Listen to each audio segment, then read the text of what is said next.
Hello and welcome to the Morningscape podcast. I am your host, DJ Mitchell, here with Matt Moody to cover the however many game Thursday slate. I already forgot the DFS gods did not bless us on this beautiful, lovely March 27th Thursday slate with a good slate.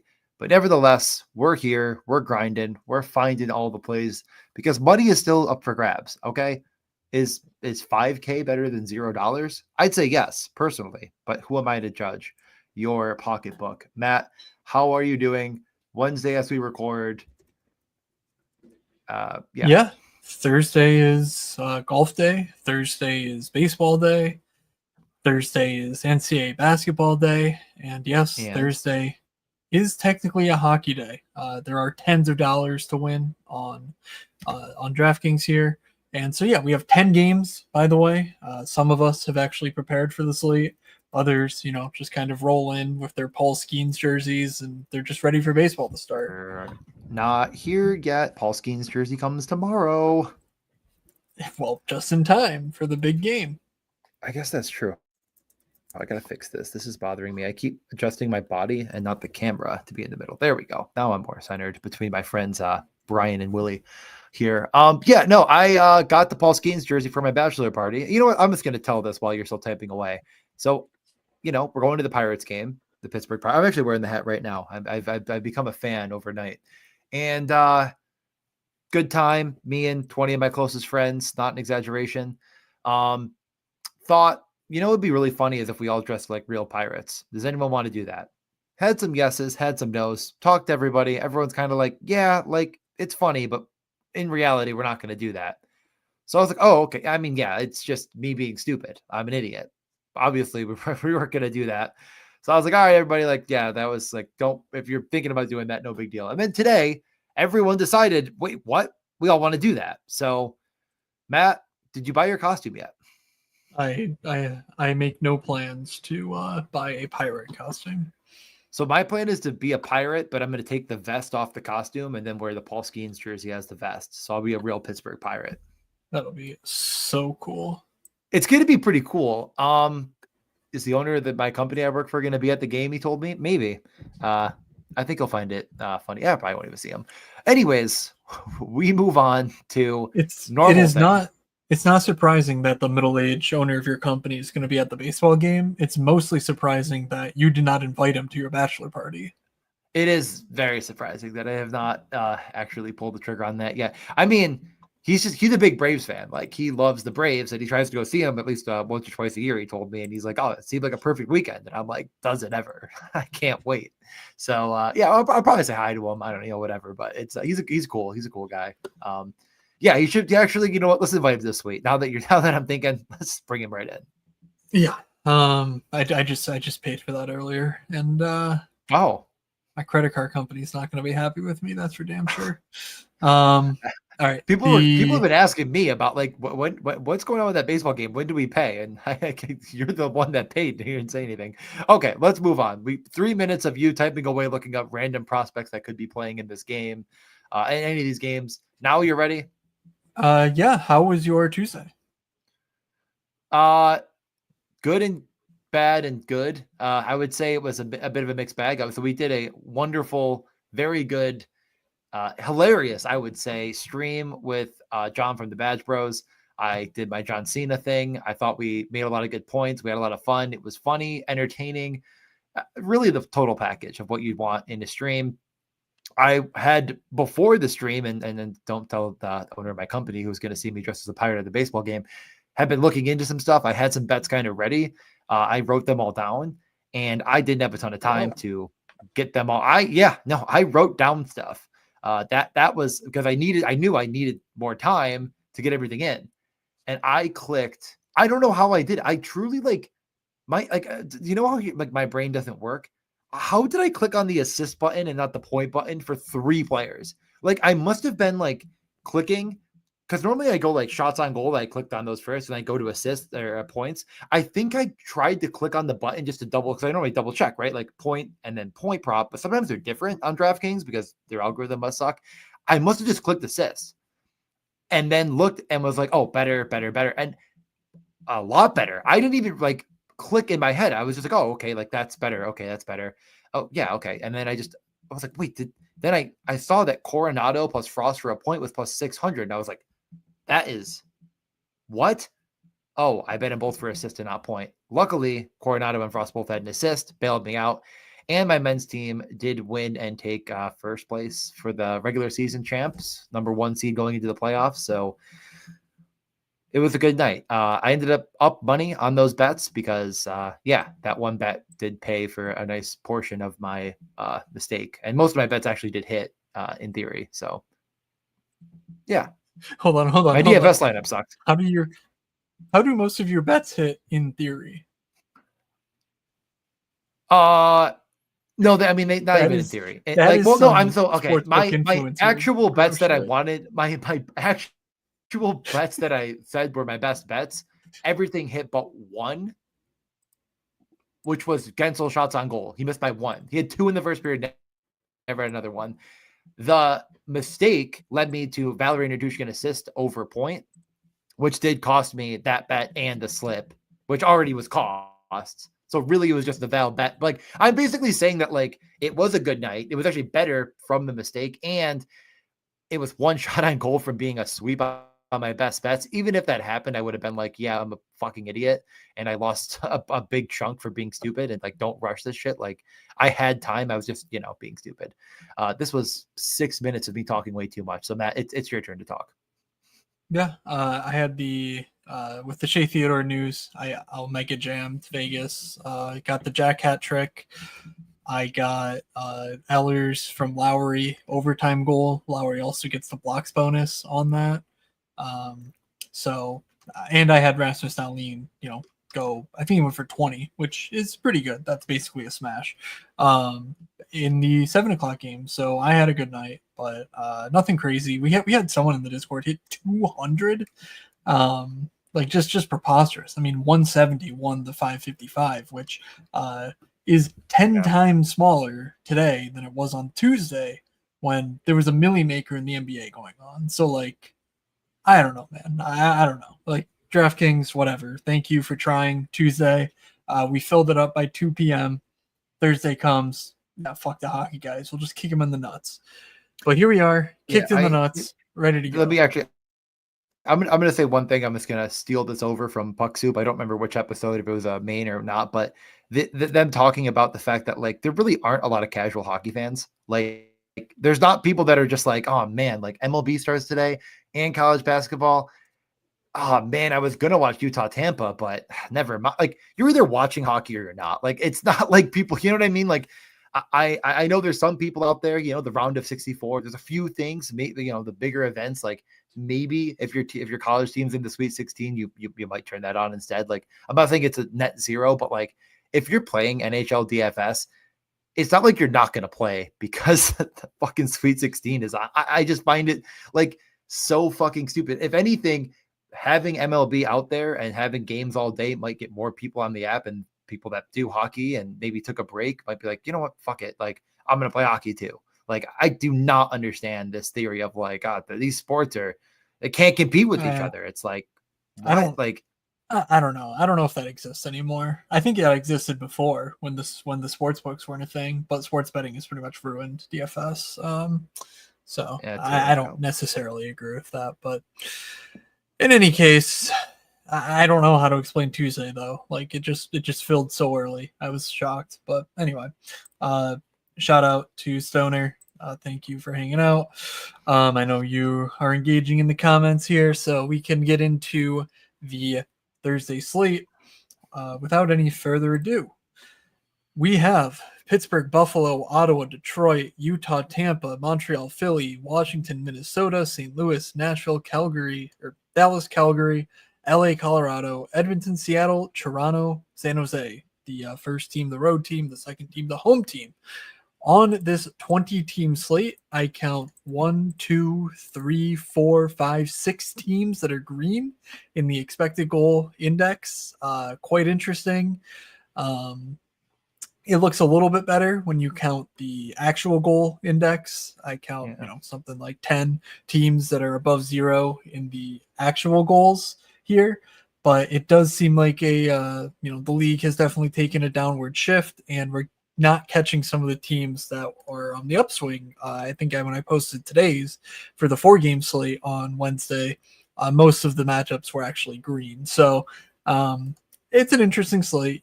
I don't know how much that macro context matters, but something to keep in mind as we are digging into this slate. So Pittsburgh Buffalo is first up.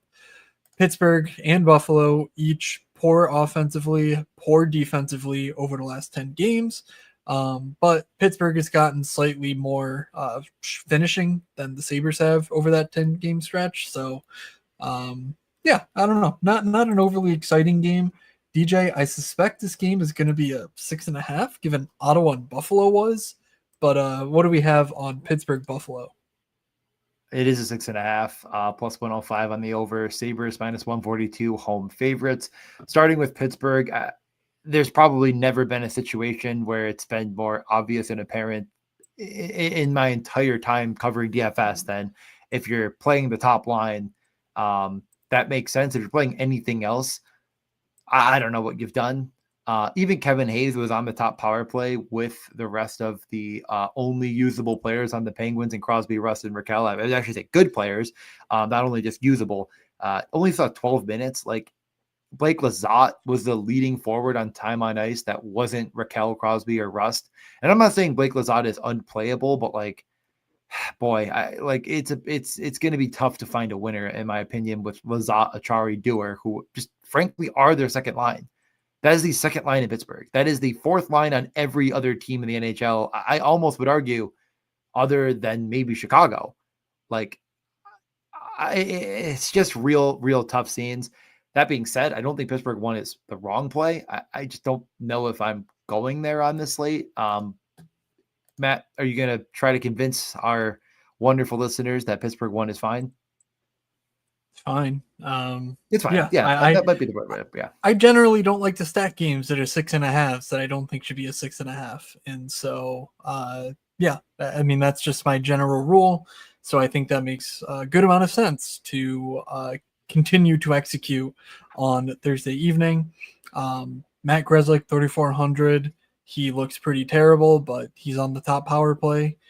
We're expecting Evgeny Malkin to miss. I think he's technically a game time decision, so he could play. He was sort of a surprise injury last game, but I believe the coach today said that he's a possibility for this one. So keep an eye on that. But obviously, Kevin Hayes actually does get a better role. His underlyings have fallen off a cliff. I mean, he's been on the power play one almost this whole time. And 3.3 expected points or expected fantasy points per game over the last 10, 3.0 actual. That is horrific. This was a guy who was up in the 10 mark, a few weeks ago. So his game has taken a, nosedive, obviously without Gino, Heinen and Tomasino aren't of interest. So yeah, it's Russ, Crosby, Raquel, Grzelcyk or nothing. I don't see anything in the prices of Letang or Carlson or anyone else to really be worth any sort of interest. On the Buffalo side, started off. We have Yuri Kulik back in the lineup. He is alongside Tage and Zach Benson. Peterka, McLeod, Quinn looked excellent on Tuesday against Ottawa. And then Tuck, Krebs, Zucker, and Malenstein, Kozak, Isaac, Roseanne. Tuck and Zucker are both power play 1. So that's an interesting third line there. But I also find this team sort of tough to stack. Even line 2, which feels like the best value line, is 15K. And I suspect we'll get to some better lines, in the 15K range. But we know Peterka and Quinn have some chemistry together based on the Cousins Peterka Quinn line from the past few years. So Ryan McLeod, is that just an upgrade? Who knows? DJ, what are your thoughts on Buffalo here? It's probably, it's definitely my preferred route in this game. I don't love the correlations. Obviously, it's going to be kind of tough, but Pittsburgh is just so bad down the lineup, and I don't think Buffalo is going to try to hard match anything all that much. But if you were going to make an argument, it's probably McLeod mainly on Crosby. If they can, as much as they can control it, Crosby's going to be out there a lot. I think I actually tend to go just the Tage route. Like, you just play Tage, Dahlin, Kulik Benson or one or the other or whatever. I think at the end of the day, I'm not going to end up having it, but I get it. I just don't really see the slate breaking upside in the Tuck Krebs Zucker line, and it's fair. Maybe like you could argue just keep off Krebs, but it's not that cheap.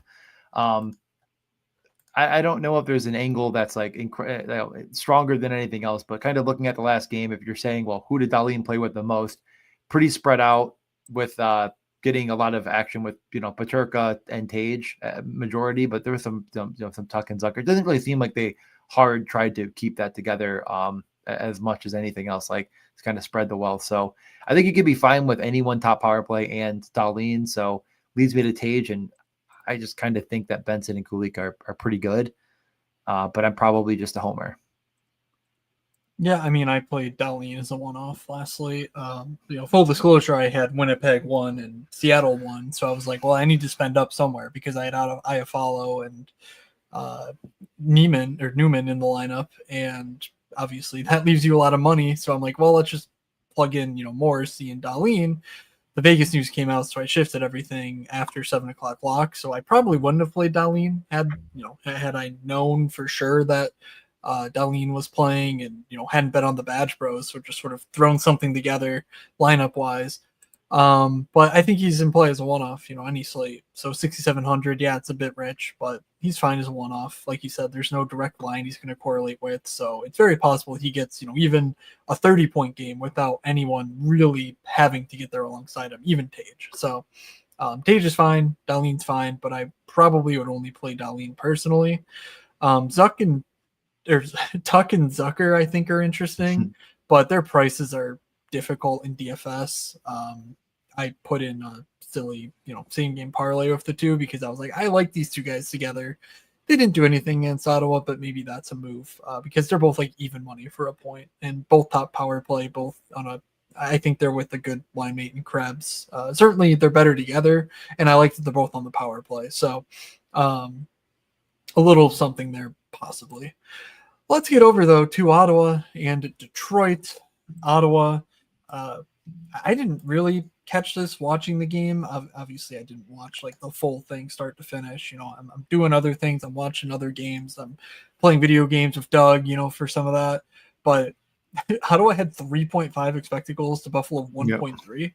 Yep. Pretty impressive stuff there. Good work by Buffalo. But they took home the W. The Dylan Cousins revenge game hardly came to pass. Over the last 10, Ottawa and Detroit has the market edge here. You might recall a couple weeks ago, Detroit put up, I think it was it 46 shots on Ullmark in a loss. So even in a recent head-to-head, they have the decided edge in expected goals. So kind of interesting, but Ottawa heading into Detroit, what are your thoughts on this matchup? Yeah, I mean, a lot of revenge narratives here, and that's really what's most important. Perron, revenge narrative. Let's start with that one, right? Let's think about it correctly. In reality, I think the most important part of if you're playing this game, you're kind of just convincing yourself that this is a playoff intensity like atmosphere with two teams that are I guess Ottawa's kind of jumped a bit away now, but Detroit certainly trying to fight for the final spot, and Ottawa trying to hold on and keep the final spot in the playoffs as they've get closer to locking it up. Doesn't look good on paper. Ottawa's top line getting Zetterlund to go with Stützle and Brady, and he did actually see some run. He actually had 5 shots on goal. I don't know. The role increase is notable at the very least.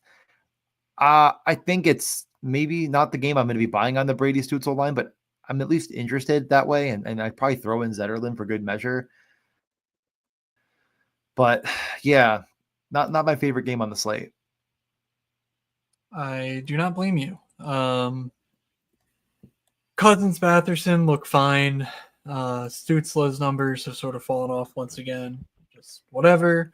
Top line, 17.3K. Second line, 14.5K. I prefer the second line, but in all reality, just not touching this game. Well, certainly not the Ottawa side. I think the Detroit side is somewhat interesting.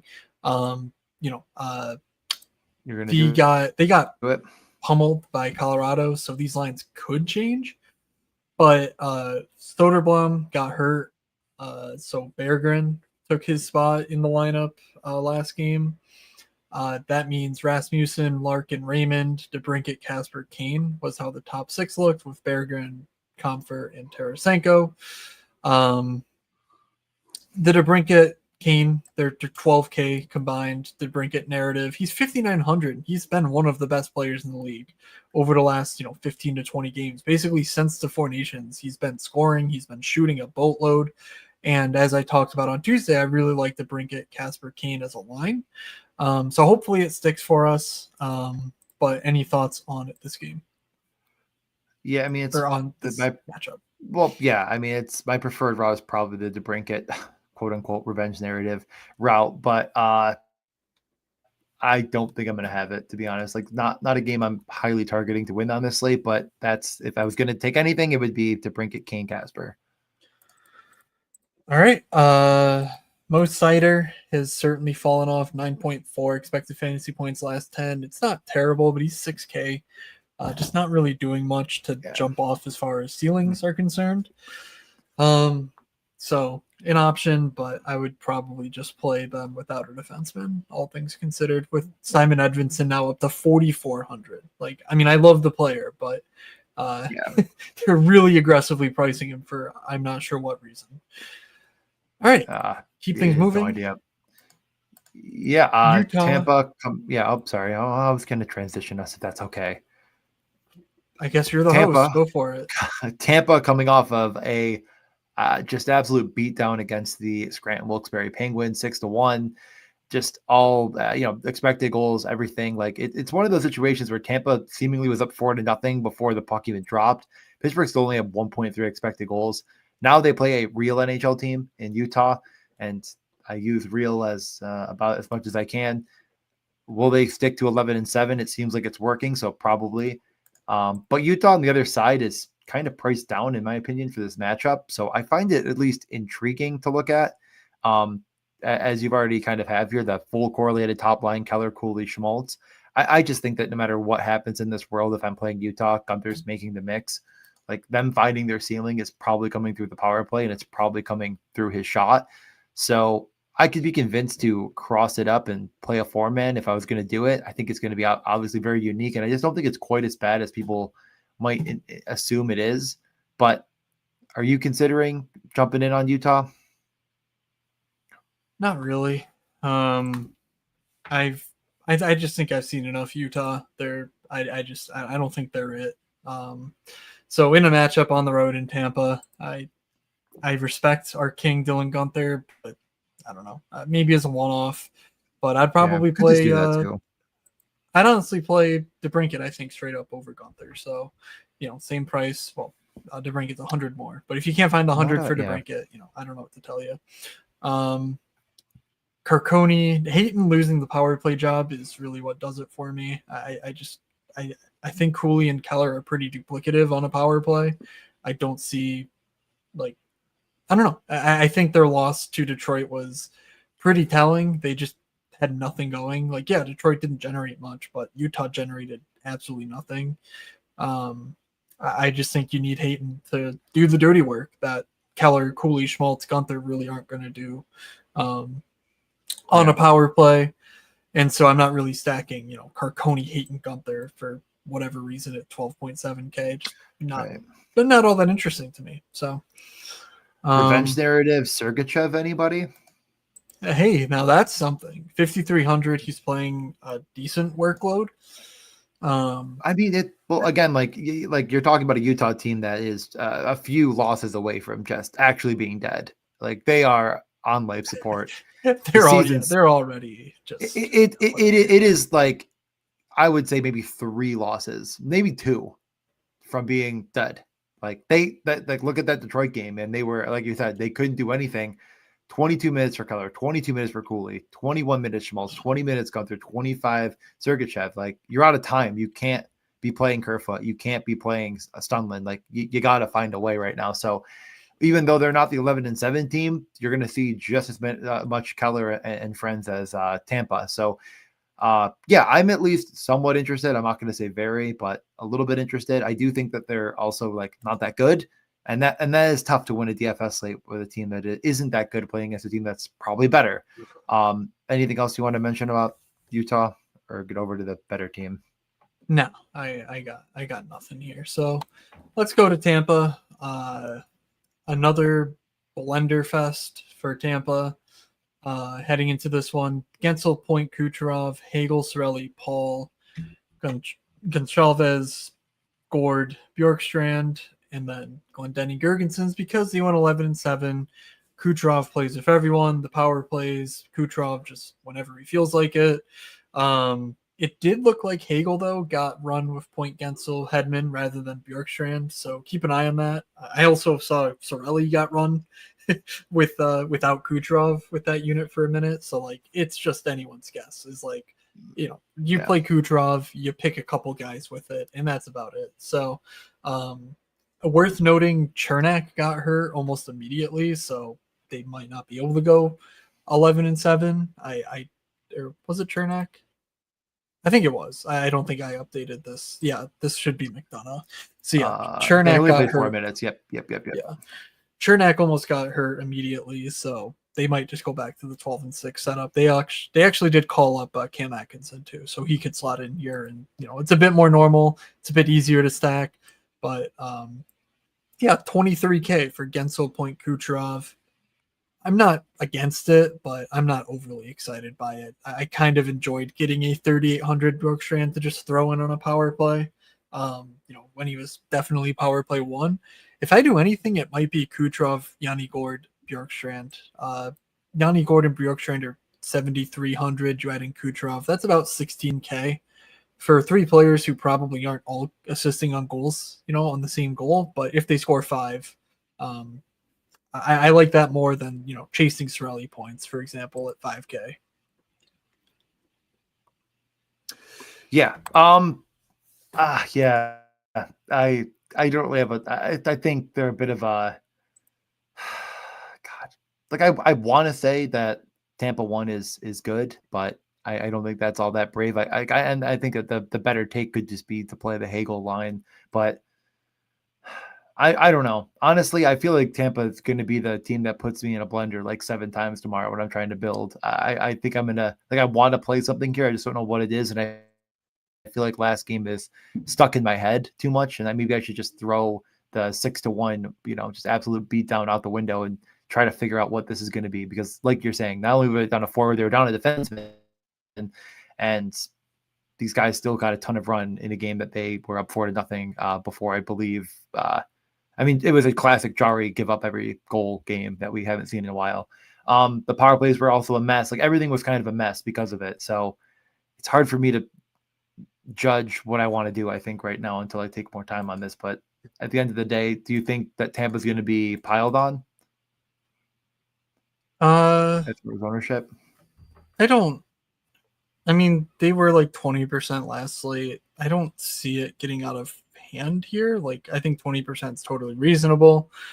But I don't see it getting like higher than it was on Tuesday, even though Colorado has a much more difficult matchup here. I think Toronto will eat up a ton, sort of fill that void for them, and Tampa will sit in that 15 to 20 range that they did last time out. So doesn't worry me, really, I guess is my takeaway.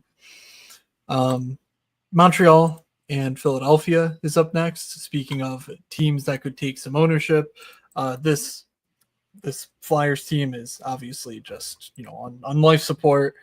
Very tough. Yeah, did you hear the quotes from Torts? He basically just said, I don't want to coach this kind of team that sucks. Yeah.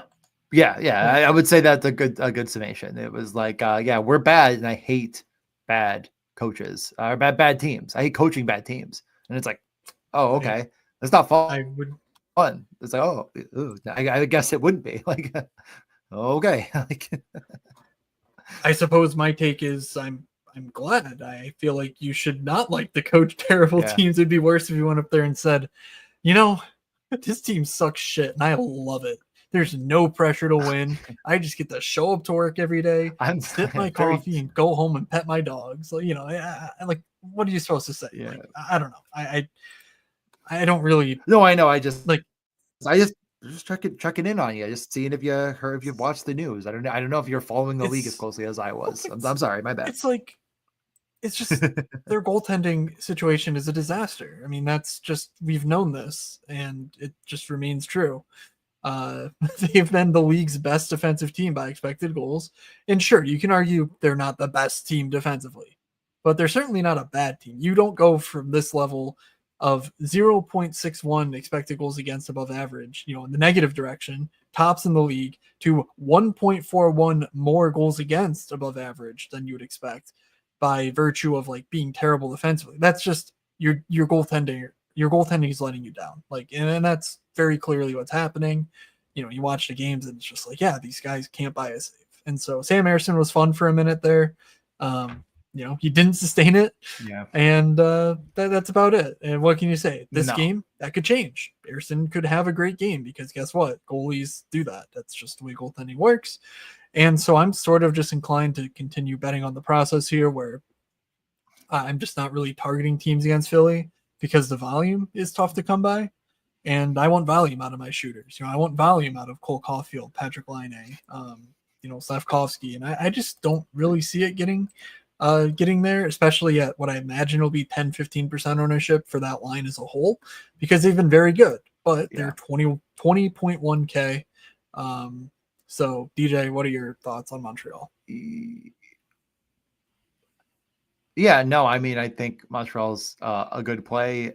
It's going to be a good play that everyone's going to see a mile away. I mean, also a team that's desperate, although desperate and actually in the playoffs right now. But at this time of the year, that stuff kind of matters. I think the only way I'm actually clicking on Montreal is just through Laine and saying that that's the difference, you know, the different way of going here, and just maybe taking your advice and saying, screw it, Suzuki, Laine, you know, I don't care. That's to get a hook up for 2 goals on the power play. Caulfield gets, you know, a 6.5 type of game.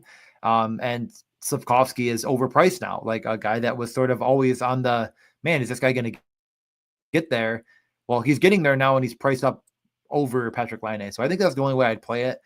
Just looking at how they want to drive success through the power play, and knowing that I, you know, frankly, do not respect or care to pretend that I would respect the Flyers penalty kill. Like, it's a fair narrative to go that route. I get that obviously the full correlated top line playing a ton of minutes that have been very good together is good, but probably something more for the betting market and less for the DFS, where it's going to be very chalky.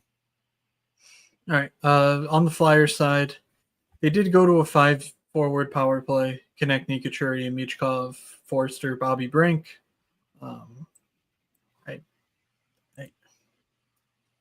We saw what St. Louis did to Montreal. I don't think Philly is St. Louis, but like, you know, Montreal is susceptible. These are decent players at reasonable prices, I would argue. So, you know, it's possible at 3% these could be the guys that Giga Smash. Worth noting, Cam York got benched almost immediately in their last game. So I don't know. He got benched after 4 minutes, and he was on the ice for a goal and on the ice for a goal against, after which he got benched. So I guess you could argue that the defensemen still have some upside, because if Cam York just gets benched again, then, you know, all systems go. But I'm not touching anything defensively here. I'm not going down the lineup. It's just one of these power play 1 guys or nothing for me. But anything on Flyers that you like? No, you know, it's funny because I actually was like going back and forth between a one-off defenseman of my lineup, and I had York in, and I just ended up taking him out. Felt like he was projected top power play defenseman. They ended up going 5 forwards on that unit, as you have here in front of us. But I thought he was actually a good play, and the fact that he just got benched like immediately is pretty crazy. You know, they just put Drysdale and Sanheim out there. What? What? They had the 5-forward power play in morning skate, so I don't know. Because I posted it in the Discord saying I'm ready for the Flyers to hurt me again. Yeah, no. Oh, I maybe I was definitely looking at the posted last something. game. I don't know. Maybe I did. I don't even know.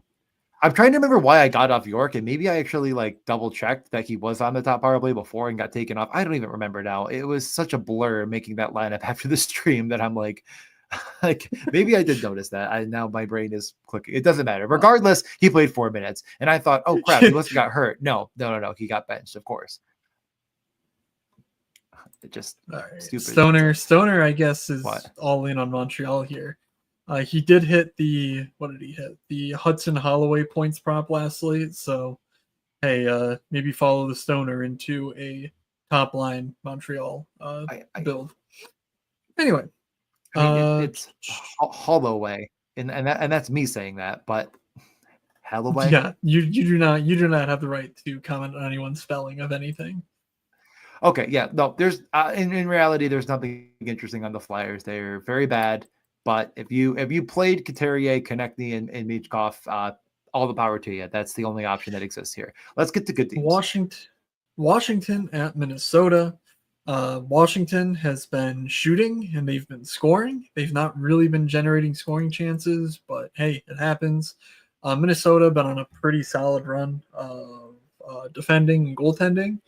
So I guess that's a positive. They've been allowing shot attempts against as well. So, Gustafson slappies, come on down. But after the loss in Winnipeg, it became quite evident that Washington is struggling with their power play. And so we haven't seen any updated units like in practice or anything, but I did notice they went to Chychrun on the top unit last game over John Carlson.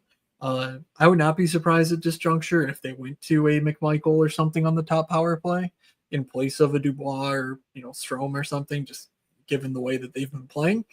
On the power play in particular, I believe I saw they haven't scored a power play goal in 3 weeks. And when you have Alex Ovechkin on your team, that's pretty difficult, especially considering how good the power play was earlier in the year.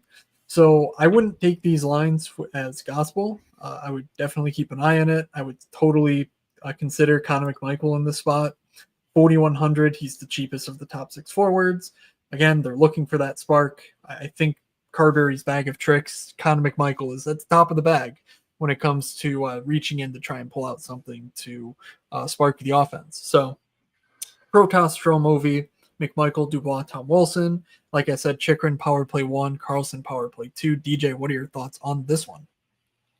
I mean, the Wild have looked really bad. I feel like it's one of those things where it's like I just keep wanting the tide to turn for the Wild because I want to believe in this team, and it's just a bit of a mess. So yeah, Washington's in play. It's not going to stand out. It's a 5.5 as you'd expect. It's one of the lower totals on the slate. I believe it's in the bottom 3 as far as that would go. We've only covered 2 6.5s, by the way, with Buffalo, Pittsburgh, and Tampa and Utah at this point. All the others are 5.5 up until this one, which is right there with it. Capitals minus 162. Like nothing's going to stand out amazingly. So I do think that this won't be very chalky. It also doesn't feel like isn't. There's no perfect correlation. I just would stack through whatever line you'd like and maybe just no matter what, add Ovi. So I think you're totally fine to just, play Ovi plus McMichael Dubois and say that, you know what, McMichael is playing more minutes. He is incredibly talented, and that power play is garbage, but more so, Ovechkin never leaves the ice. So if the power play being garbage means that they go to the second unit more, he's on the second unit. So it doesn't really matter. Get some weird correlations and try to take advantage of a Minnesota team that is just doling out bad hockey players because they don't have many good ones, it feels like right now, with a few on the shelf.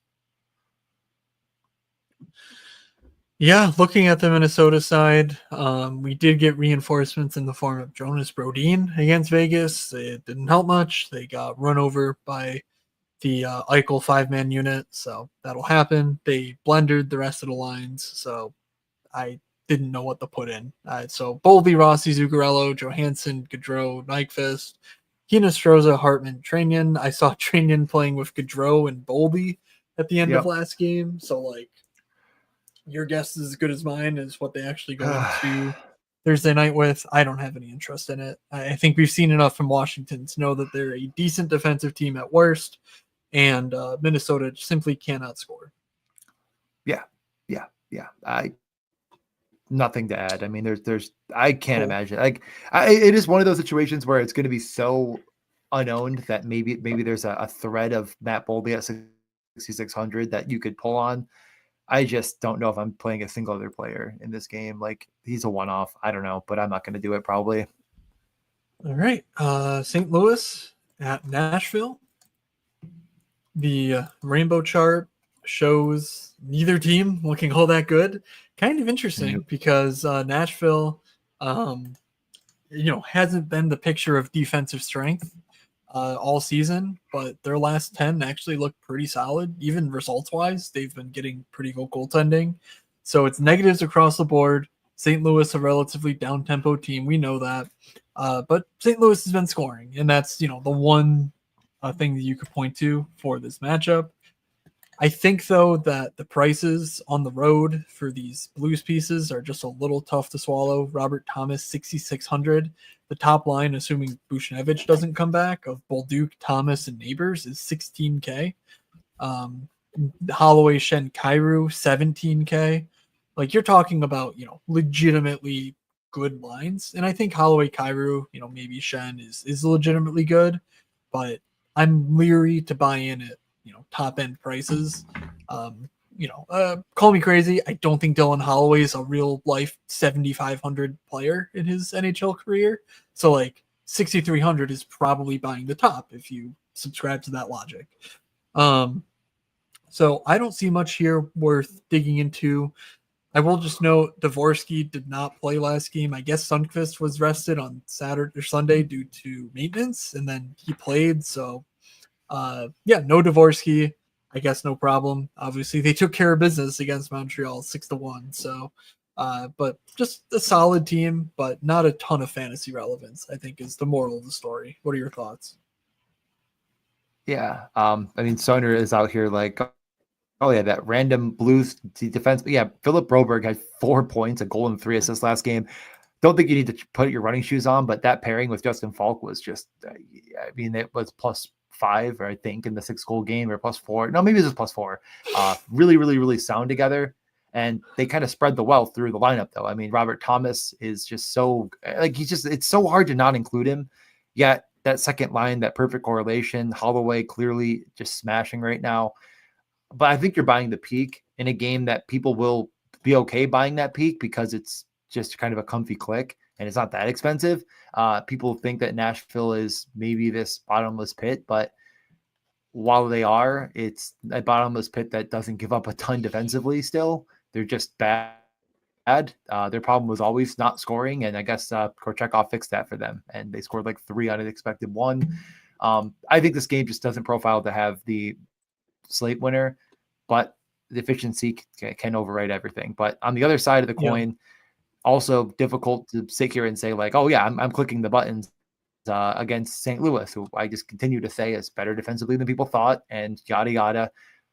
But yeah, I could see Forsberg being a good play, and because Blankenberg is just so obvious as a punt, and I really don't think it's going to be that popular. Yeah, and like, it doesn't really matter, but like, Barry Trotz just continues to cook in Nashville. I don't know what the fuck he's doing. Today on waivers, both Kiefer Bellows and Mark Delgaizo got waived. And like, I mean, Delgaizo has been like legitimately good. Like, yeah. I don't know. I certainly wasn't one of those guys when he played like 2 games and it was like, oh my God, it's great because he had, 100 shots and blocks and whatever the fuck else. Like, I don't know. But like, you look at the results of him on the ice and he's been solid defensively. Like, they're slightly above expected wise. Like, it's just like he's been playing minutes and he's coming off a 2-assist game and then he gets put on waivers and there's really no rhyme or reason for it. Like, Roman Yossi's not coming back. I don't know. So like, this lineup as we know it, I don't know what's happening. But just weird. Like, just so weird. I don't understand what they're doing. So I guess keep an eye out for further nonsense in Nashville, but it's not like there's anyone we're going to be excited about if they call them up to the show. So for me, it's just Nick Blankenberg. It's just Philip Forsberg.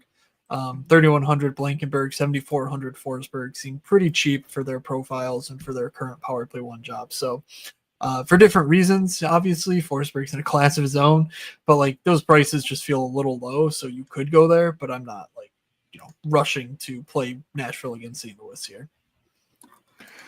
Yeah, I think that's probably the right answer all around. Right. You're not going to take any Michael Bunting victory laps here? He scored a goal, but it was on the second power play, so I don't really get credit for it. Saul already tagged me. No, I mean, yeah, you get credit. I just don't know if you get as much as you want, but you get some semblance of credit. I'm gonna give you 3 big booms.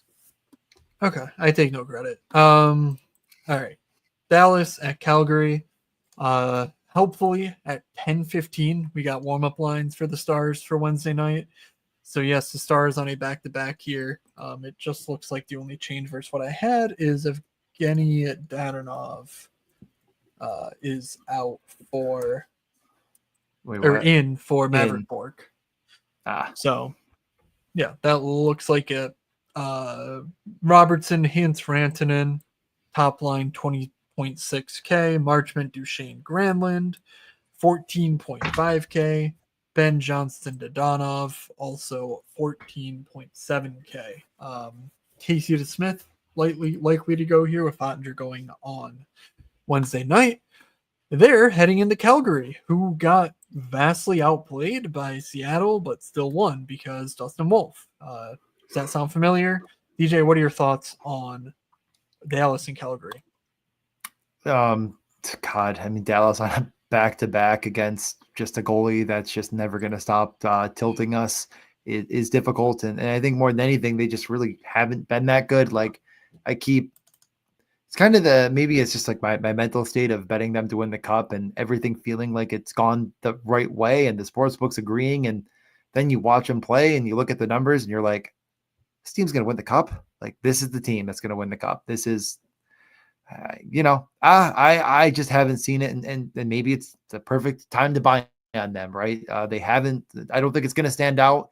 It's easy to talk yourself off of it on a back-to-back against very likely a goalie that's just willing the Calgary Flames into being relevant. It's like, it's incredibly easy to talk yourself off of what is top line, top correlated, or one of the top correlations on the entire slate. As far as, the best possible skill put together in Robertson, Hintz, and Rantanen. And I don't think many people are going to play it because of everything I just said. Matt, does that convince you at all to maybe consider this top line that has produced nothing? I'm reasonably unconvinced, in all honesty. I mean, these numbers are just, they're not good. And I mean, yes, it's, I don't even know. Like, it's not even like there's anything on the rainbow sheet that's like, yeah, this is a great spot. So, I understand the temptation of it. Harley is, Harley's the only one that's like truly shooting, and then everyone else is just, I don't know what happened. Like I said, like it felt like they were trying to pass the puck into the back of the net and it was working, and now it's not working. Like now they're just not passing it into the back of the net anymore. And then from a fantasy perspective, that makes things much, much worse when, you're not shooting and not scoring. That's not good.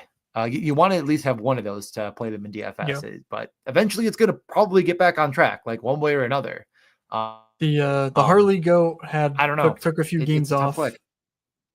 Yeah, the Harley Goat took a few games off, but like other than that, he's been pretty solid for them. So I don't know, 6,600. It's just tough, when you're trying to pay 20.6 for a line and then 6,600 Harley. It's like, well, are you leaving off a Robertson or something? Like, I don't know. It's tough. I can't really personally recommend it myself. But we'll see when they drop 25 on Edmonton, what transpires on Thursday. Calgary, the big news from Tuesday was that Backlund actually wasn't going to play on Tuesday. So that's an option for Thursday, but for now I just put Sharangovich in with Farabee and Coleman.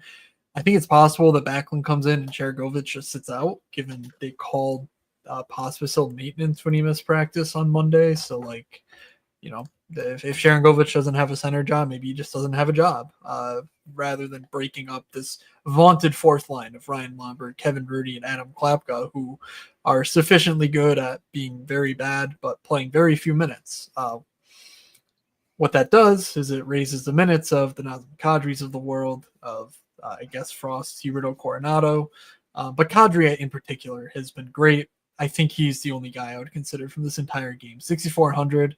He's shooting the lights out. He has the profile of a shooter, and you don't really need to stack him with anyone. And I kind of like that here. So, what are your thoughts on Calgary and Nazem Kadri? In the if you just take the last 5 games, and this player did miss 1 game, but take the last 5 games, all teams playing on this slate, sort by shot attempts over the last 5. Number 2, Mackenzie Weegar. If you look at these numbers, they look nice and blue for Mackenzie Weegar. He does a lot of good fantasy things. He's 6,300. Could I convince you to play Kadri Weegar? I'm pretty anti-biased against Weegar, but I understand if you're playing Kadri, just playing Weegar too. I feel like Kadri is truly becoming the poorest man's Ovi, in a sense of like this guy that kind of feels like if you're playing the team, you kind of have to throw him in. Like, I have to agree. Like, I considered a couple of lineups that were Coronado Frost, and I'm like, I'm not playing Kadri. I'm not winning. Like, it's the wrong answer. And I don't know if I could convince you to go 4 or 5 man against Dallas, but I think there's dumber things than playing a full power play for the Flames. Those guys are going to see a ton of minutes against a back-to-back Dallas team that, like I said, is just really left quite a bit to be desired. He's cooking, folks. He's cooking. The wheels are churning in that beautiful mind. What is he cooking is the question, and it's probably a 68 point lineup. Sorry, double check my math. All right. 3 more games on this slate. We have LA at Colorado up next. Pretty good game on paper, the way that these two teams are playing. Actually, a decent game in the rainbow charts based on the expecteds, but the actuals, not so much, because the LA Kings have been staunch defensively, and Colorado has also been pretty good defensively. So, I guess buyer beware there. Is this game a 6.5? Oh, I don't think so. Let me pull it up. I believe there's one more 6.5 though, and it's not this one. No, 5.5 minus 118 on that over, if you so desire. It's minus 155 for the home Avalanche. Is this the Western Conference Finals preview? Question. Oh boy. Mark? Yes, that is something. The Kings have just been playing rock solid hockey. So, and what's really good about this matchup, and maybe not so good for fantasy, is that they have multiple lines that are firing at the moment.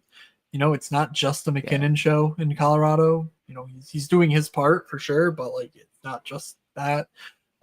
We have Fiala, Kempe, both clicking at the moment. Even Trevor Moore, when he's been in the lineup, has been productive now that he's back. They truly do go 3 lines deep on the LA side. Which one do you pick for daily fantasy? I don't know. Brant Clark, the most hilarious price tag of the night at $5,000 DraftKings dollars. Congratulations to Brant Clark for being more expensive than Drew Doughty. So there's that. But Kempe, 5,900. Fiala, 5,800. These are 2 elite fantasy players in a decent matchup at next to no ownership for less than 12K combined. Like, that to me feels pretty good.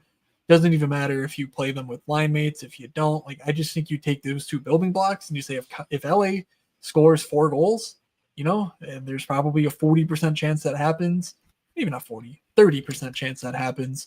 I have probably a skeleton key between one of those guys getting 25 points and the other guy getting at least 10. So any specific thoughts on LA, or lead us off with Colorado?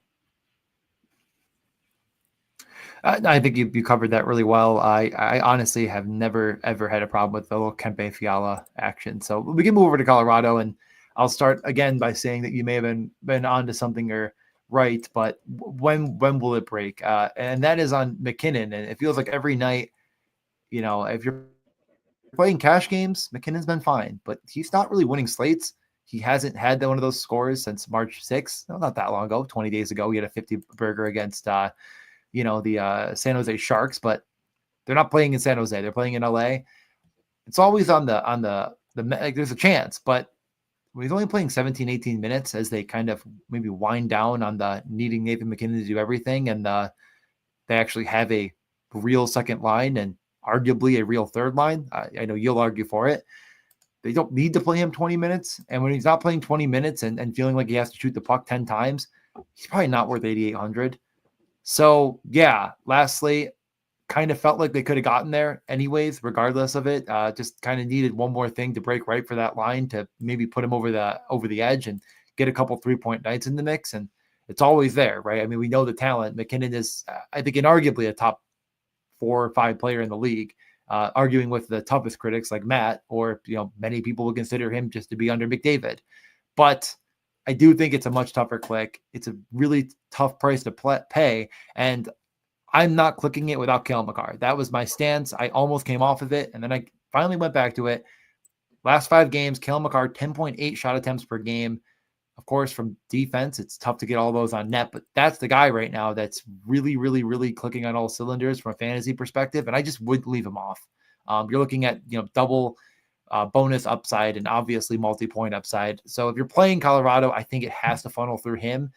My question to you is, could you play Makar without McKinnon, or at that point, are you just saying, I'm not playing it at all? I think for 7,500 you could play Cale Makar without McKinnon. I think that's doable. I'm thinking of this game though as kind of a game stack. I mean, Jonathan Drouin for 4,100 just is too cheap. I don't know. He's been fine recently, but I will just continue my nonsense. McKinnon, Drouin, Ross Colton. 3K Ross Colton is ridiculous. This is a player who we know is decent. He, he's not going to get you 10 every night, but at 3K, if he gets you 5, you're okay. And then I think this guy legitimately has 20-point upside, even on the third line. His role has been fine. Now that he has line mates to play with, he's at 9.8 expected fantasy points over the last 10 games, almost 8 actuals. So he's being reasonably productive. The price just continues to fall. If you're betting on the matchup, I think you can easily make an argument that, you can play Nichushkin, but if you want to play Kempe Fiala or, one of those guys and you need a value, I don't see a reason that Nichushkin getting 14 needs to be in my lineup if Fiala goes for 25. So I'm sort of leaning maybe you just play the McKinnon nonsense here. But if you do, again, very strongly considering Ross Colton as a source of value and just sort of betting on the game environment as a whole. So, second line, Lekin and Nelson, Nachos. That's going to run you 15K. Also would be a pretty contrarian. So the prices, I think, make sense for Colorado. Yeah. It's a tough matchup, but the prices kind of do align for my liking. Yeah, I'm fine with that take, but we can move on. Right. I don't think I'm going there. This is another a weird game. I mean, why don't you talk about the numbers first here? We have Edmonton heading into Seattle on a back-to-back for Edmonton, playing Dallas tonight, obviously. Edmonton's matchup looks quite solid. I will remind you that this is a game where they will not have McDavid and Draisaitl. There is one game currently on the sheet where that's been the case. Of course, Ryan Nugent-Hopkins went for a complete and total donkey smash in that one. So, congratulations to the 20% owned Nugent-Hopkins idiots for that. But, he was 50% owned the late slate high stakes GPP. So that really rankled my feathers. But yeah. So all that to say, I don't really buy this Edmonton number. Without McDavid and Draisaitl, call me crazy, but the matchup looks fine. Seattle also looks okay, but the shot attempts are just not there. But who knows what this team is without McDavid, Draisaitl. I kind of think it just doesn't really, maybe even helps them defensively because the games will just be less frenetic. Yeah, and that's about it. The lines had Colson, Nugent Hopkins, Arvidsson, and Arvidsson on the power play. Kapanen, Henrique, Hyman on the power play. Ekholm, Bouchard, Nurse Wallman, Skinner, Janmark Brown with Skinner on the power play last game. The cheapest guy on that power play one is Victor Arvidsson at $5K. Like these guys just got jacked right up in price, either for the matchup or for the role. So I got to say, I think I'm out on Edmonton. I don't trust them without McDavid or Draisaitl. Yeah, that's not hard for me to imagine being out on Edmonton. Is Ekholm broken? Because there's no way did he have that many fantasy points over the last few games? Did I just like miss a game? That He missed a few. He missed a few games. Points in? Yeah, I mean this is only a handful of games. Oh yeah. Okay, yeah, he had a 3-point night, 2 blocks, but he had a 34 pointer in one of those like 3 games. So I guess it's actually kind of right. 3 games with a 34-point bomb in there. Okay. But no, I mean, I just thought that was weird. But yeah, no, I'm pretty much completely out. The price is not something to exploit. These are not, I mean, these are third line players. Some of these third line players are scoring third line players, but they're still third line players now that are 5K. And like, I'm not buying it. No, thank you. I don't think I think Seattle's bad, but I don't think they're bad in a way that I think is like going to produce a ton of fantasy. Now I think Edmonton, like you're saying, they're still a good team. They're still, probably one of the better teams in the league, maybe even without McDavid and Draisaitl. They're still a fine team, a slightly above average team, but they're a much more boring team. And they're going to be boring to play against, and they're going to be boring in every capacity. So this game doesn't really stand out. The sports books also say it's a 5.5, leaning towards the over. I kind of tend to think it might be leaning towards the under. On the other side, it's the same story as we saw last game. It probably won't see the same ownership. The price didn't adjust really at all. So I could see myself taking a peek here at Seattle. Did think it was interesting that Kako was sort of just like left off of most teams that were stacking Seattle. Did you say the ownership numbers exactly? I don't remember them, but the field got away with it, of course, because Newman was 25% owned. Beniers was I think like 15 or 10, and Kako was like 6. That's it. There's definitely Newman was the option because he was 20. Now he's 2,900, whatever he was last slate. It was somewhere around there, on a power play. Now Seattle, they were defending the lead for most of this game. Some decent clip. The second half of the game, they spent the majority of it defending. So Newman only got 14 minutes versus Beniers getting 23. In more trailing game states, I do expect that Kako, Beniers, Newman play 17, 18 minutes, with Beniers getting upwards of 22, 23. Once again, I do not know the status of Chandler Stevenson. I just took a look. Okay. I mean, 2 days ago, or never mind. Yeah, no. We don't know of anything from today for Seattle as far as updates, but Stevenson could be back anytime. So just watch out for that. But if so, or if he's, if he remains out, Seattle 1 is 11.2.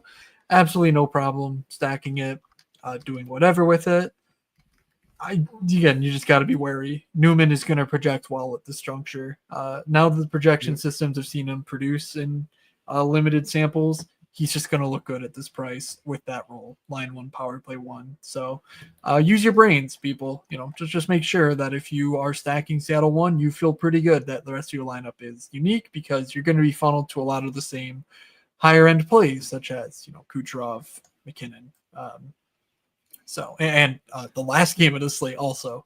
I was gonna say, and the last game, the highest implied team total 6.5 is the total on the game, and the minus 270. I will ask you something else, because I did notice that the field did play a lot of the top line. Even against Calgary, they did not touch the second or the third line. Does 20 minutes of Jordan Eberle, 19 of McCann Tolvanen, 18 of Burakovsky Wright last game, does that interest you at all? Because I do suspect that these more expensive lines will be significantly less owned. Yeah, Tolvanen's still not on either power play, which just seems beyond criminal. Is tough, but I will at least say that the Wright Eberle Schwartz is of interest to me. Like Shane Wright seeing 18 minutes. So it's a lot of overtime too. It's like they know what he can do as far as offense is concerned. So getting, Schwartz and Wright, I don't think that's wrong. It does suck that Eberle's not on their power play and they're not with Montour. But as I've mentioned, I think Vince Dunn is sort of forgotten about from a fantasy perspective. And like, I'm not saying he's the best price player at 4,500, but like, man, if you're playing right, I think like him and Dunn makes so much sense. Yeah. Easy way to stack the center position too, with like Wright, McCann, Dunn. You just say, okay, two guys who are definitely goal scorers at the center position. If they do take advantage of a back-to-back Edmonton team without their top two players at home, like, it's very reasonable, yeah. I think. So. I honestly think that you've made such a good point. Like, I feel like my only problem with Seattle is just like, man, everyone's going to play them. And then it's like, well, what if you play the players no one's going to play? and it's like, oh, okay, but who am I avoiding again? I'm avoiding Matt Beniers, who is normally never shoots the puck. He's just playing a lot. He's basically Chandler Stevenson. And I'm just like, but he's shiny Chandler Stevenson, and he's not named Chandler Stevenson. That's cool. Yeah. And what about Kako, who's doing nothing? And what about the guy that they just don't play when they're leading in a game? No, I couldn't possibly avoid playing those guys. What about Shane Wright, who I was like just going goo goo gaga over to start the year? Nah. He's on the second power play. The power play that plays just as much, if not more, than the first, and scored last game. They literally let off every. And they let off. I think we're all idiots, and I'm the biggest one of all. And it's just so obvious that System is probably right now in his office, whatever agency he works at, again, just screaming, "You idiots, Shane Wright, you dumb idiots," and Vince Dunn. And now he knows we're onto him. All right. Well, you're taking it a bit too far there. System has never thought about hockey in his life. Actually, I should take that back. System has played some #puck guys before that I've been astounded by. But I think he's a daily face-off, bro. Anyway, Toronto at San Jose. The LOL shit Nighthammer. Because you're going to be up there on the leaderboards. The game, from a rainbow standpoint, looks terrible. But the puck's going to drop, and you're going to be the top 10. You're going to be like, LOL, yeah, it's about to go down, because 40% on Austin Matthews, he's coming for you. Yeah. So yeah, two teams that have been relatively impotent offensively. There's no quantity generation for either of these two clubs. This is the two worst offensive outputs on the slate at 5-on-5, 6.9 below average and 10 below average in terms of Corsi 4 at 5-on-5. Doesn't matter. 6.5 total. San Jose is a walking, living train wreck. Toronto, unfortunately, cooled off a bit defensively. So we've got a full-on Donkey Fest. What are your thoughts on the Toronto Maple Leafs? It's God. I mean, I just, anything I say doesn't matter. Like you said, it's quite literally the Donkey Fest of the century. It is objects in the mirror are closer than they appear. You're going to be up in first place, and you're going to look behind you and know that everyone's coming for you. And no matter what the math says, I'm going to be punished by fading Toronto tomorrow. They're really expensive. They shouldn't be as expensive as they are. There's a lot of cheaper options, as we already mentioned. Like Toronto, Seattle is just going to be very, very, very apparent. It was apparent last slate when it was Seattle and Colorado, and he and Hod and played it. Yeah, I think this is a night to be brave and bold and not just jam the Nyes, Matthews, Marner, Tavares, Nylander that everyone else is going to be on. But if you're going to play it, Matt, let's just say that you're in the vacuum of I'm playing it. Maybe it's a 10 o'clock only slate. You have to just try to put yourself mentally in there and in the slappy shoes. How would you stack Toronto? You must not have played a high stakes late slate contest with me, because I love game stacking the nonsense game on these night slates where the other game is going to get all the ownership. Am I going to win? Well, fuck no. But, you're not forcing me on a 2-game slate to play Toronto here either. Well, that's to say, of course, Matthews is an excellent play. Nylander's fine. He's 8K, maybe a bit underpriced for the matchup and whatnot. But, Austin Matthews at any price is a priority. Does that mean you have to play him?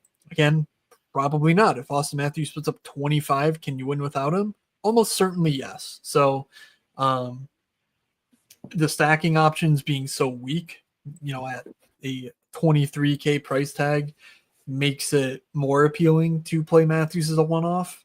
But obviously, Nyes, Matthews, Marner can put up, the 100-point fantasy night between the trio, in which case you're dead. And so you just got to live with that. It's in the range of outcomes. I'm not going to tell you which way that coin flip's going to go. I'm not going to roll that 20-sided die and tell you whether 1, 2, 3, or 4 come up, because I don't know. I don't know if they're going to blast through the rainbow sheet and say, well, this is Toronto against San Jose Sharks. Like, what do you mean, you idiot? We're going to score 5 goals. Or does it, turn into a 3-2 snoozer because neither of these teams are generating opportunities? What I will say I'm not dipping down to the Max Domi, Nick Robertson line, 4,300 and 4,600 respectively. If that were in the 3Ks, I would consider it, but I just don't think it's worth it. And certainly not touching the 4th line either. So it is the top end guys or nothing. It's just I'm leaning toward nothing, but I'm fully aware that this is the LOL shit game of the night where I'm just laughing on top of the leaderboard and wind up hawk down dead, left for dead by midnight. Yeah, I'm sorry. I'm being distracted by my green screen just continuously folding in on me, but you can't see it at all because it's a green screen. And I don't know what I've done wrong. The clips are just not like they're like losing steam. It is literally like hanging like I can go under it right now. It literally looks like you're fighting off ghosts. Like I just keep like trying to like push it and then like it falls more. It is all over me right now and you can't tell. And I just keep being like, fuck, like get off of me. And everyone's probably like, does he have Tourette's? Like what is he doing? And you just can't tell. But your it is very obvious to me. So anyways, no, I think you've said like it really like and it feels like something's landing on my head. It really does, like a bug or something. Like I can't. That's so describe funny. it. I keep fixing it and then it falls again. But so yeah, so apologies for being distracted there and whacking nothing behind me. No. I want it to be DJ on the screen. How do I change? Yeah, whatever. I feel like if you do that, you're still not gonna be able to tell. No, I know. I just wanted to make this is the best way to do it. Yeah, but I wanted to be able to see the sheet. I can kind of like I can like lean under it a little bit. It's like it's just all over. Like this is all on my head. Like you can see my hand. Like and like it just keeps. You literally look like an insane person. Because like this is where it is. Like, my hands are resting right now, and like it keeps getting worse. And I keep like so like I've done like you can't see it, but I've been like adjusting it to get it better, and it just keeps leaning in more and more and more and more and more. Yeah. So that is what's happening behind. This is DJ Sam Darnold, and I keep getting it better, and then and DJ's gonna go into. I made it. Oh my god, I made it so much worse. It's so bad now. All right, well, let's wrap this up very quickly. That's not the right one. That one. No, that's fine. Nope, that was good. Okay. That was good. That one. Sure. Good. Where the fuck did it go? It does not matter at all. Please finish this. Okay, there it is. All right. Are you playing the Sharks? San Jose is really expensive for no reason. Eklund, Celebrini, Will Smith, 18K as a line. They are top line, top power play correlated. Those are the lines they ran in practice today. I did not screw that up. Eklund, Celebrini, Smith is a lot of fun. Their expecteds looked really solid. Their actual output looked even better. This line is in play. Toronto has not been a fearsome defense. I tend to give them more respect than their results have shown. But hey, at some point, 18K, if this line's going to miss ownership with a 2.8 team total, I mean, there's going to be a lot of goals coming through this line if they get to 3. Graf, Wenberg, Toffoli, Cam Lund, Dellandrea, Noah Gregor.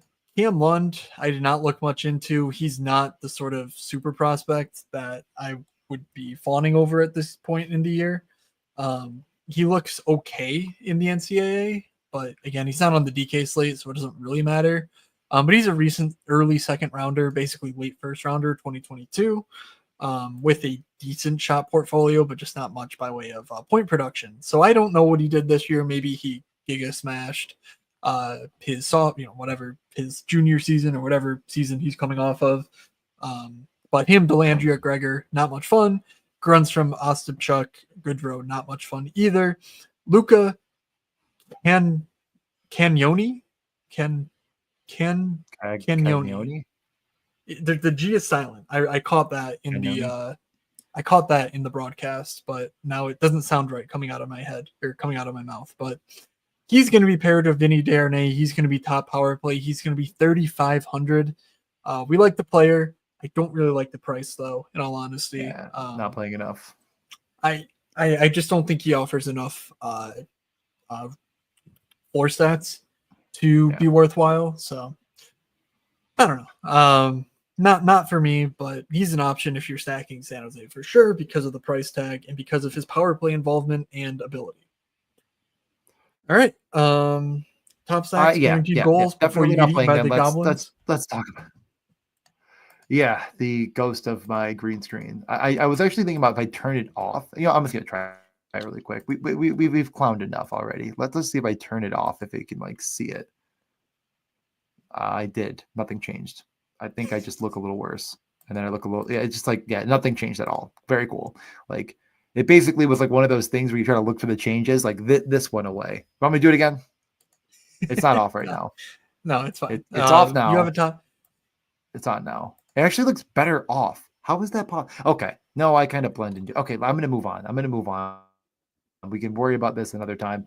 Top stack for me, I am going to say, I think I'm going to be brave, and I'm going to say Kadri, Uyghur, Coronado. Not perfectly correlated. Brave boy. A brave boy indeed. All right.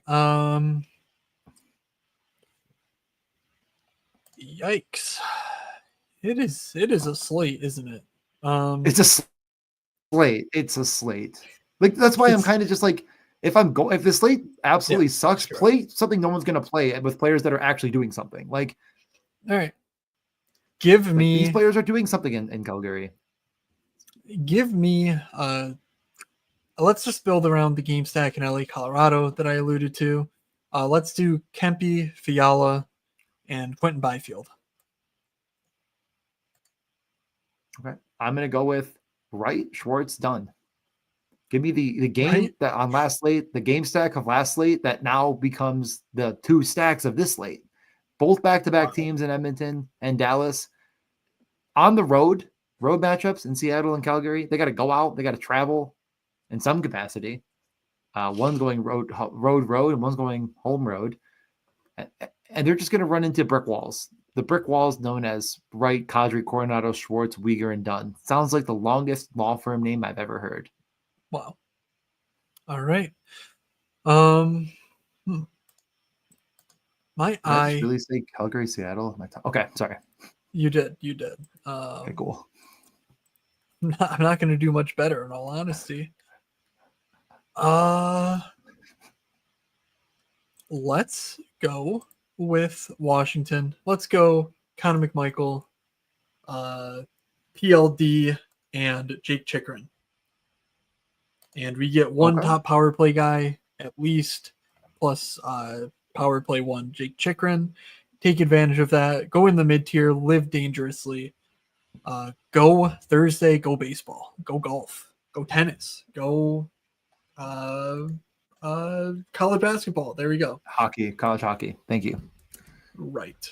What's our bet? What are we betting tomorrow? Dude, I haven't finished. I had a couple of things listed, and then I saw Ryan Lambert posted his college hockey only question and answer, and people were asking questions about the tournament. So I got to finish that first. I mean, he is someone that actively pays attention to college hockey more than anybody else. It'd be a fool not to finish that before. I am about 5-6 minutes into it. I'm going to do that. I'm going to post a couple bets tonight for the college hockey tomorrow. Can't bet on the Colgate game, so Michigan State is off the board for me for tomorrow, in case you're wondering. On Friday, Quinnipiac, UConn, and Penn State, Maine is an hour from my apartment, right? That's very cool, honestly. I mean, Quinnipiac's in Connecticut too, right? Yes. Yeah, that's good rivalry. All right, my headphones are dying in my ears. We should probably finish this up before it turns off and I can't hear you. Okay. Guaranteed goal. I'm going to go with, I just had someone picked out and I lost them. Do you have, what was your stack? That's what I was saying. What was your first stack again? My stacks were LA and Washington. Yeah, that's what I thought. All right. Give me DeBrincat. Give me the revenge narrative, but actively very good. Give me DeBrincat. I'm going to go with Philip Forsberg. Stoner, call them a ghost. DJ fighting off the ghosts. I say Philip Forsberg gets back to reality here and puts up a goal for us. I don't even know where Anyway, what else you got? I have what, like 5K? There's Stoner. Is Forsberg dead? Yeah, you have 51 about 5K. Yeah. Yep. I have 5,100. I just didn't know how much he was exactly. 5,100 would leave me enough to play quite a few guys. Quite a few. Which one is one that I've picked out that is good? Not many. Oh, Shane Wright. Duh. Oh, that was my stack. Who cares? Idiot. Cool. It's okay. I break the rules all the time. I will end it with the bold call of the night. Ross Colton. I'm actually profiting off Ross Colton tonight. Not going to just say him and then just kind of move on from it. I'm going to do something, whether it's DFS or betting on him to score. Like, I'm going to do something to profit off Ross Colton because tonight's the night. The matchup's not great. The over-under does not look great, but I think this game's going to be a lot of fun. I think Ross Colton with actual line mates will continue to produce. So give me Ross Colton and Philip Forsberg for my 2 guaranteed goals. Okay, well, let's close out the slate because me and DJ and Stoner were talking a lot about fast food places. So Matt, I need to know: is there a favorite burger place in the Philadelphia area that you have before we get off here? There's no like fast food that's local to Philly that I'm familiar with. It's mostly just local establishments. Yeah, I can't think of anything for Buffalo either. I mean, there's you have like Mighty Taco. Chick-fil-A, but that's obviously not burgers, but like that's also that's not nationwide. Burgers either. Like, and that would be like a local. Well, yeah, Chick-fil-A is. I mean, Chick-fil-A honestly isn't like, really in the north. I guess it's mostly in the south. Yeah, I guess I know. I'm just saying, like, that's like a regional-ish chain, like an In-N-Out's a regional-ish chain. I don't have that either. I would argue. Yeah, like that's obviously not on the East Coast, but no, it's literally like I drive by virtually nothing. Maybe Checkers, but the one by me closed ages ago now. So yeah, we have one in Buffalo too. I've eaten there like once. It's fine. The fries are good. The burgers, whatever. No regional burger franchise. It's like Shake Shack. Like Shake Shack is around, but like. It's not really fast food. You can't really drive up and through. So I don't really consider it that. But if you need one, it's Shake Shack. I'm pretty sure Shake Shack is mostly East Coast. I could be wrong. Maybe it is nationwide. But it's weird. I'm just we have a all Shake around Shack on the thruway, and that's it. Okay. Yeah, I forgot about that. So maybe it is larger around. Yeah, but around me it's Wendy's, McDonald's, Taco Bell, Burger King. That's literally it. I have to go pretty far south to get anything else other than that, like several hours, in my experience. So Yeah. Anyway, we can close up. Tim, I don't know where Sullivan County is, but it sounds lovely. Do you know where Sullivan County is, Matt? I'm gonna guess it's in New York, near Buffalo. It's got to be in New York. Is it near Buffalo? I have no idea. I feel like No, I know. I would know. No, it's not. It is Poughkeepsie, actually maybe? Like no. It's like southern. No, it's not even southern tier. It's like It's like upstate. What they call upstate New like York. Lake Placid. South of that, south of the Catskills. Oh, okay. Cooperstown. Not like way further south. Pennsylvania. Anyway, Poughkeepsie. There, like west of Poughkeepsie, it looks like on a map. What did I say originally? Didn't I say Poughkeepsie? What did I say? Maybe. Let's just move on. Yeah, see, upstate NY. Like that's just like, yes, I respect that. It's just not true. Like you're right there. New York City is right there.